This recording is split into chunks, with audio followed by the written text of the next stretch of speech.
জেংজি ইউনিভার্সিটির র্যাঙ্কিং ছিল কিন্তু অনলি 25। বেশ ভালো একটা অফার ছিল, তুমি কিন্তু এয়ার টিকেটটাও ফ্রিতে পেয়েছো আমাদের এখান থেকে। চায়না চুজ করার পিছনে আমি যে মোস্ট অফ দ্য রিজন দেখছি যে বিশ্বের ইকোনমিক্সের সেক্টরটা অনেক ধরছে। চায়না এখন অনেক এগিয়ে গেছে, এডুকেশন সিস্টেমটা অনেক ভালো যায়। তোমার অ্যাডমিশন নোটিস আর হচ্ছে ভিসা। হ্যালো এভরিওয়ান, আজকে চলে আসলাম আরেকটা ভিসা সাকসেস স্টোরি নিয়ে। আমার সামনে আছে এখন আবির মাহমুদ সিয়াম। উনি জেংজু ইউনিভার্সিটিতে প্রি ব্যাচেলর ইন সায়েন্স প্রোগ্রামে অ্যাডমিশন পেয়েছে। তো তার ভিসা কমপ্লিট হয়েছে, সে তার ভিসাটি রিসিভ করতে এসেছে। তো আজকে জানবো তার অ্যাডমিশন প্রসেস সম্পর্কে এবং তার এই অভিজ্ঞতা সম্পর্কে, যে তার স্কলারশিপের সাথে কীরকম অভিজ্ঞতা হয়েছে। তো এই হচ্ছে তোমার অ্যাডমিশন নোটিস আর হচ্ছে ভিসা। তো আমার কিছু কোশ্চেন আছে। তুমি এত কান্ট্রি থাকতে ওয়ার্ল্ডে চায়না কেন চুজ করছো? চায়না চুজ করার পিছনে আমি যে মোস্ট অফ দ্য রিজন দেখছি যে চায়না এখন অনেক এগিয়ে গেছে, মানে এখন প্রায় পুরো বিশ্বের ইকোনমিক্সের সেক্টরটা অনেক ধরছে। এছাড়াও এডুকেশন সিস্টেমটা অনেক ভালো চায়না, এই জন্য মূলত চায়নার দিকে যাওয়া। আচ্ছা আচ্ছা, রিসেন্টলি আমরা দেখছি যে চায়নাতে বেশ কিছু ইউনিভার্সিটি ওয়ার্ল্ডের টপ ইউনিভার্সিটিগুলোকে ছাড়াই গেছে। যেমন চায়নার জেজিয়া ইউনিভার্সিটি এখন কিন্তু ওয়ার্ল্ডের টপ র্যাঙ্কিং ইউনিভার্সিটি। ইনফ্যাক্ট ওয়ার্ল্ডের যে টপ এমআইটি ছিল বা যে টপ র্যাঙ্কিং ইউনিভার্সিটিগুলো ছিল ওগুলোকেও ছাড়িয়ে গেছে। তো তোমাকে অভিনন্দন, তুমি চায়নাতে যাচ্ছ। আর তুমি জেংজু ইউনিভার্সিটি চুজ করছো। তো জেংজু ইউনিভার্সিটি চুজ করার রিজনটা কি? জেংজু ইউনিভার্সিটি চুজ করার একটা গ্রেট রিজন হচ্ছে জেংজু ইউনিভার্সিটিতে আমার একটা ফ্রেন্ড আছে, প্রমিস ত্রিপুরা। ওর সাথে আমি একসাথে কলেজে পড়ালেখা করছি। সো যেহেতু একটা ফ্রেন্ড আছে পড়ালেখা করতেছে, ওর সাথে আমি কানেক্ট হয়ে এই জেংজু ইউনিভার্সিটি চুজ করছি। আচ্ছা আচ্ছা, জেংজু ইউনিভার্সিটিও খুবই ভালো, ওয়ার্ল্ডের মোটামুটি টপ র্যাঙ্কিং একটা ইউনিভার্সিটি। রিসেন্টলি তুমি দেখছো কিনা যে র্যাঙ্কিংটা পাবলিশ হয়েছে রিসেন্টলি, ওটার মধ্যে জেংজু ইউনিভার্সিটির র্যাঙ্কিং ছিল কিন্তু অনলি 25। সুতরাং খুবই টপ র্যাঙ্কিং একটা ইউনিভার্সিটি।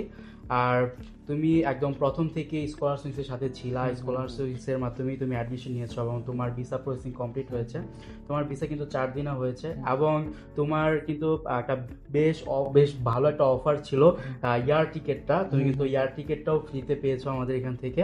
তো স্কলারশিপের সাথে যে প্রথম থেকে ছিলা এবং তোমার এই হোল অ্যাডমিশন প্রসেস এবং ভিসা প্রসেসিং এবং এই যে তোমার এয়ার টিকেট পেয়েছো এবং তুমি ফ্লাই করবা, তোমার এই হোল জার্নিটা যদি একটু এক্সপ্লেন করতাম।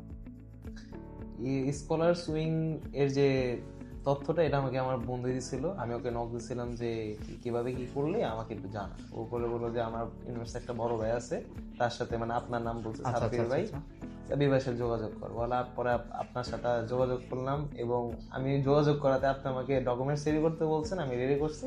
আর সব আপনি কাজ শেষ করুন। আচ্ছা আচ্ছা, মানে কাজটা অনেক স্মুথ ছিল। আচ্ছা স্মুথ ছিল, কোনো প্রবলেম ফেস না, কোনো প্রবলেম অ্যাডমিশন প্রসেসিং এ কোনো প্রবলেম না। তুমি জাস্ট ফাইল সাবমিট করছো আর রিল্যাক্স বসেছো, অ্যাডমিশনের রেজাল্ট চলে আসছে। যাক, খুবই ভালো। তো তোমার ভিসার চলে আসছে 4 দিনে, খুবই ফাস্ট তোমার ভিসা ডেলিভারি হয়েছে। তো তুমি চায়নাতে ফ্লাই করতেছো কবে? 26 তারিখ। হ্যাঁ, তোমাকে অভিনন্দন এবং আমার সাথেই ফ্লাই করবা ইনশাআল্লাহ, কোনো সমস্যা নাই। এইটুকুই। অ্যান্ড তোমার অ্যাডমিশনটা দেখাও সবাইকে। অ্যাডমিশন নোটিশটা হচ্ছে এই জায়গায়, জেন্স ইউনিভার্সিটি অ্যাডমিশন নোটিশ, এই যে এটা। আর যারা এখনও ফাইল ওপেন করা নাই অথবা সেপ্টেম্বর ইনটেকের জন্য অ্যাডমিশন নিতে চাচ্ছেন, তাদের জন্য বলে রাখি, আপনারাও চাইলে চায়নাতে জেংজু ইউনিভার্সিটিতে সেপ্টেম্বর ইনটেকে অ্যাডমিশন নিতে পারবেন। এবং অলরেডি জেংজু ইউনিভার্সিটি সেপ্টেম্বর ইনটেকের অ্যাপ্লিকেশন প্রসেসিং স্টার্ট হয়ে গেছে জানুয়ারি 1 তারিখ থেকে। যারা চিন্তা করতেছেন যে চায়নাতে জেংজু ইউনিভার্সিটিতে অ্যাডমিশন নেবেন, তো দ্রুত আপনারা ফাইল সাবমিট করেন এবং প্রসেসিং স্টার্ট করেন। আর যারা আমাদের স্কলার্স উইংস কনসালটেন্সিতে ফাইল সাবমিট করবেন ফর চায়না, তাদের জন্য সিএসসিএ যেই এক্সামটি আছে, এটার যেই প্রিপারেশন ম্যাটেরিয়ালস এবং এটার যেই আমরা মক টেস্ট স্টার্ট করেছি এবং আমরা বেশ কিছু কোর্স স্টার্ট করেছি। আমাদের বর্তমানে ম্যাথমেটিক্স কোর্স চলতেছে। তো আপনাদের জন্য এই কোর্সটি একদম টোটালি ফ্রিতে থাকবে এবং আমাদের যেই প্রিপারেশন ম্যাটেরিয়ালসগুলো রেডি করা আছে এটাও ফ্রিতে থাকবে। আপনারা আমাদের ওয়েবসাইটে লগ ইন করে ফ্রিতে মক টেস্টগুলো দিতে পারবেন, এমসিকিউ টেস্টগুলো দিতে পারবেন। এই টেস্টগুলোর মাধ্যমে আপনারা জানতে পারবেন যে কীভাবে সিএসসিএফ এক্সাম কোশ্চেনগুলো হয়ে থাকে এবং ডেমো কোশ্চেনগুলো আপনি দেখতে পারবেন যে প্রিভিয়াস এক্সামগুলোতে কী কী কোশ্চেন ছিল, এই কোশ্চেনগুলো আপনারা ওইখানে পেয়ে যাবেন। সো দেরি না করে দ্রুত কন্ট্যাক্ট করুন স্কলারসুইংসের সাথে এবং আপনার স্কলারশিপের সিটটি সিকিউর করে নিন। ধন্যবাদ সবাইকে।